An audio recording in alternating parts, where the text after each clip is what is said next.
ભોજનાલયનું કામ કર્યું, મને ખૂબ ગમ્યું.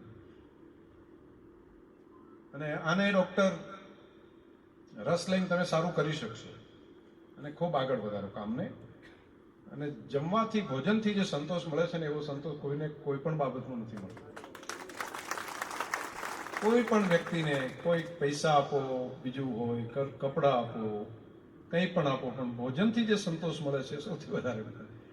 એટલે ભોજન સારું અને સાત્વિક તમે કરશો એવો મને પાક્કો ભરોસો પણ છે. એપીએમસીને હજુ વધારે કરવા માટે વેલ્યુ એડિશન કરવું પડશે. એક સમય હતો જ્યારે કોઈ જગ્યા નથી, સ્કોપ નહોતા, ત્યારે બધા ખેડૂતો માર્કેટમાં જ આવતા. પરંતુ હવે માર્કેટ એવા ડેવલપ થશે જે વેલ્યુ એડિશન.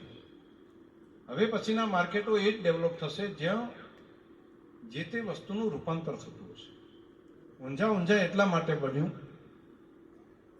ખાલી માલ લઈને આપતા હતા એને લીધે નથી થયું. તેના વેપારીઓએ ભરોસો ઉભો કર્યો. થરાદ એટલા માટે થરાદ બન્યું કે એના વેપારીઓએ ભરોસો ઉભો કર્યો. અને વેપારીઓને એપીએમસીના નિયામક મંડળે ભરોસો ઉભો કર્યો. મારે અહીંયા